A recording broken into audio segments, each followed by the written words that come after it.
اسم من دیگه نیام جلوی چشایم دیگه نیام. سلام علیکم، چطورین؟ حالتون خوبه؟ به سینماچی خوش اومدید. تو این ویدیو میخوام از 3 منظر به فیلم سوپرمن 2025 نگاه کنم و بگم چه مفاهیمی رو در این فیلم بهشون میپردازه، دربارشون صحبت میکنه. در بخش اول راجع به بازنمایی سیاسی و سیاست‌های کلی که بهش نقد داره فیلم و هالیوود این روزها نگاهی میکنیم راجع به این که بتمن‌ها، این شرورهای توی فیلم چقدر نزدیکن به استعاره‌ای از ترامپ و ایلان ماسک و چه نکاتی رو توش قرار داده برای اینکه ما به این استعاره برسیم، چجوری اینها رو دوباره بازنمایی کرده. در بخش دوم میخوایم بریم سراغ الگوریتم اسطوره‌ها و ابرقهرمان‌ها.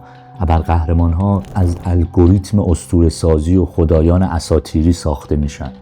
میخوایم بگیم که چه اتفاقی داره میفته تو ساختن این ابرقهرمان‌ها، خصوصا ابرقهرمان‌های کمیک کلاسیکی مثل سوپرمن و راجع به تفاوتاشون با ابرقهرمان‌های جدیدتر مثل اسپایدرمن صحبت بکنیم. و در بخش آخر میخوایم راجع به دیگری حرف بزنیم، راجع به یکی از مفاهیم مهمی که تو فیلم سوپرمن 2025 بود، درباره دیگری، درباره مهاجر، درباره پذیرفتن مهاجرها و ناجی‌هایی که از بیرون ما وارد ما میشن، وارد جامعه ما میشن. اما قبل از اینکه شروع بکنیم باید بگم من یه بتمن پرسنم. به نظرم سوپرمن زیادی سوسول بالا شهری بچه مایه‌دار کتک خوره و خیلی بر من سوپرمن جذاب نیست. در عوض بتمن خیلی جذابه، با اون همه زخم و با اون همه تنهایی و بتمن مثل قیصره. مثلا برای ما ایرانی ها تستوسترون بالایی داره. بریم شروع کنیم. بخش اول رو میریم به اتاق فرمان، سری به همکارانم در پخش میزنیم و بعد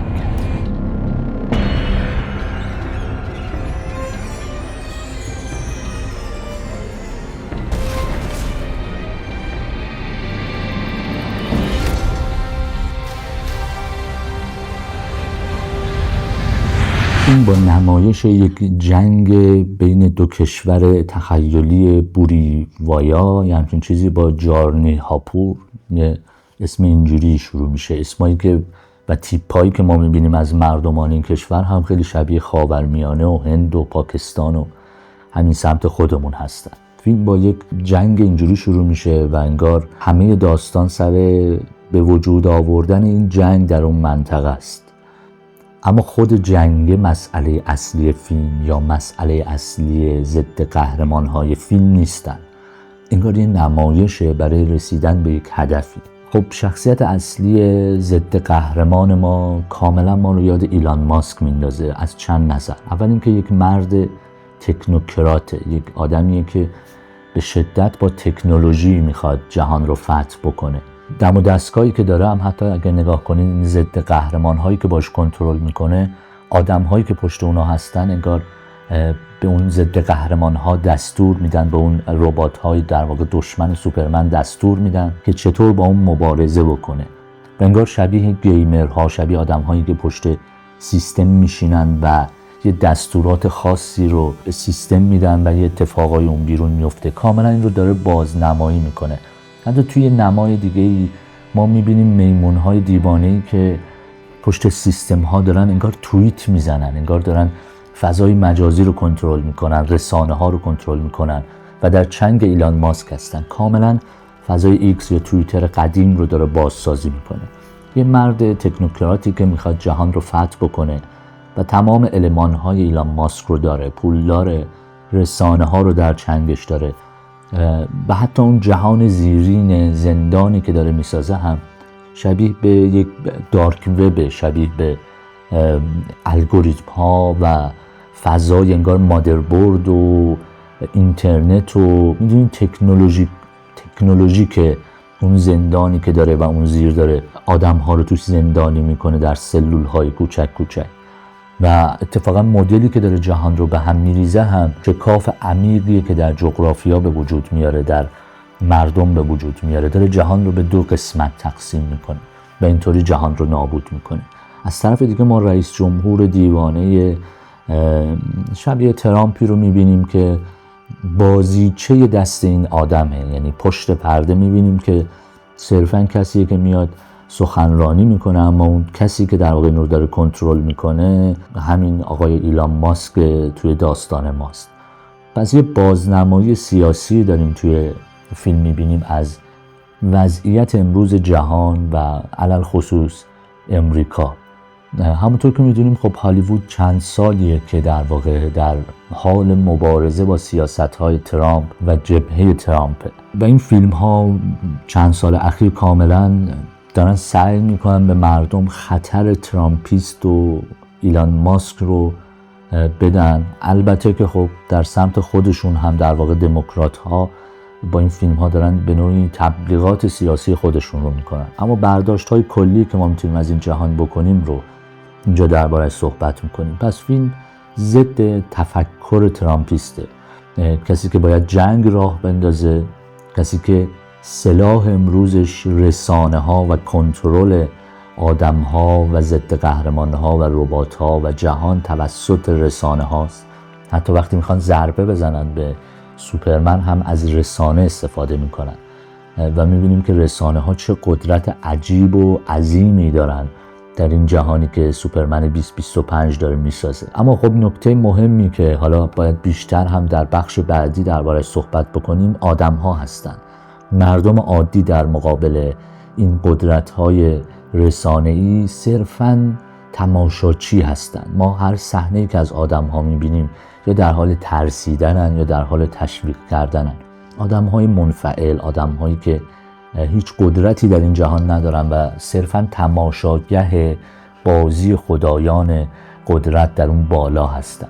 این همون اسطوره‌ایه که در واقع الگوریتمیه که اسطوره‌ها ساخته می‌شدن در یونان قدیم. اگر بریم داستان‌های اسطوره‌های یونان قدیم رو بخونیم می‌بینیم که آدم‌ها اونجا هم همینن. آدم‌ها نقشی در تعیین سرنوشت، در مبارزه، در سازندگی، در تخریب، در هیچ چیزی ندارن. این الگوریتم اسطوره سازیه که در ابرقهرمان‌ها، خصوصاً ابرقهرمان‌های کلاسیک‌تر مثل سوپرمن وجود داره. آدم‌ها نیستن تو این جهان. آدم‌ها صرفاً ترسوان، دارن ضربه می‌خورن یا دارن تشویق می‌کنن یا دارن فیلم می‌گیرن و بازیچه این بازی قدرت در آسمان هست. توی یکی از صحنه‌هایی که سوپرمن داره اون بالا می‌جنگه، آدم‌هایی رو نشون میده که دارن با آسمان نگاه می‌کنن و این پرسش رو مطرح می‌کنن که آیا سرنوشت ما فقط دست موجوداتیه که حتی ممکنه انسان نباشن؟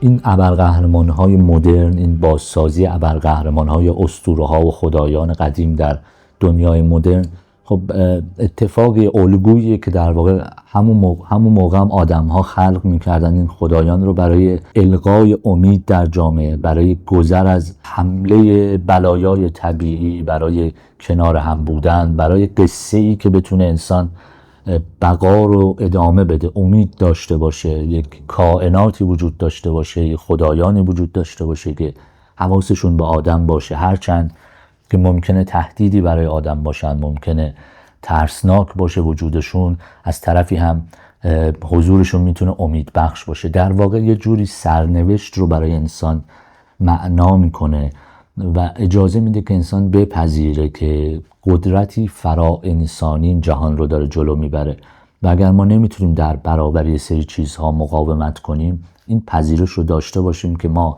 انسانیم، کوچکیم، ناچیزیم در برابر قدرت‌های بزرگ، در برابر خدایان بزرگی که وجود دارن و طبیعیه که نتونیم جلوی این بلایای طبیعی بایستیم. پس بپذیریم. و این همون الگوی ذهنیه که اساطیر رو به وجود میاره و همچنان ابرقهرمان‌های مدرن رو. اما توی ویدیوی دیگه‌ای که فکر کنم 2 سال پیش منتشر کردم راجع به الگوریتم اسطوره اسپایدرمن صحبت کردم و تفاوت مهمش رو با این ابرقهرمان‌های کلاسیک تری مثل سوپرمن حرف زدم. ویدیویی که خیلی هم دیده نشد ولی به نظرم خیلی جذاب بود و همون موقع فهمیدنش برای من خیلی جذاب بود. حالا لینکش رو میذارم یا سرچ بکنید حتما پیدا میکنید.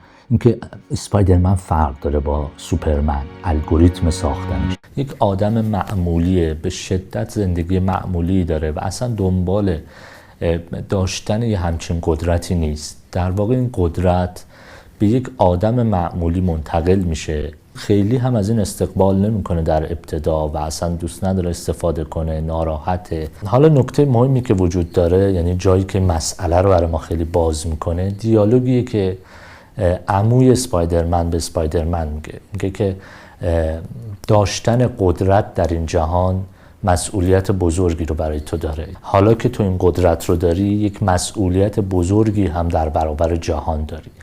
این جمله در روایت‌های مختلفی در حتی ادیان، در همه ادیان وجود داره. حالا چون اسپایدرمن یک ابرقهرمان در واقع غربی است، به صورت مستقیم‌تر داخل انجیل و صحبت‌های عیسی مسیح وجود داره. تمام سری که از اسپایدرمن ساخته شده این دیالوگ هر بار گفته شده. حالا اینو بذارید در کنار اینکه اسپایدرمن یه آدم به شدت معمولی، حتی شاید معمولی تر از بعضی از مایی که داریم دربارش صحبت میکنیم، اما به ناگهان یه قدرتی بهش داده میشه و به این نتیجه میرسه که در برابر قدرتی که بهش داده شدن مسئوله. و اسپایدرمن اینجوری به وجود میاد و تفاوتش با ابرقهرمان‌های دیگه همینه. اسپایدرمن در واقع به وجود اومده تا ما آدم‌های معمولی بتونیم درکش بکنیم. همینطور که میدونید تو زندگی بارها دیدید موقعی که مثلا یه زنبور نیش میزنه یه نفر و یه عنکبوت رو دست یکیه، ما همه با هم شوخی میکنیم که ببین تبدیل به اسپایدرمن شدی یا نه.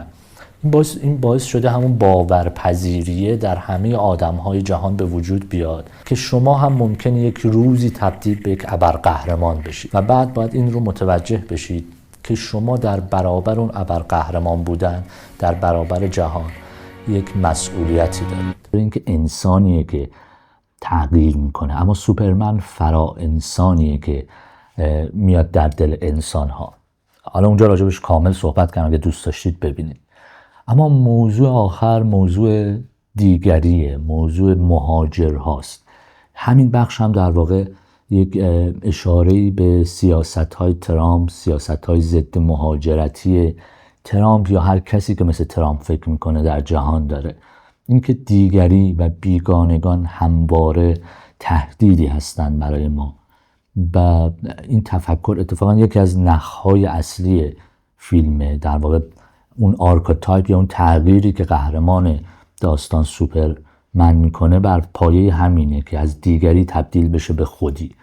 این سیاست‌های ضد مهاجرت و بیگانه شناسی آدم‌هایی که با ما از لحاظ جغرافیایی یا زبانی متفاوتن، سیاستیه که چند سال اخیر خیلی زیادتر شده از قدیم حتی، و آدم‌ها دارن ضد مهاجر میشن، ضد دیگری میشن و خطکشی میکنن بین خودی و دیگری، بیگانه.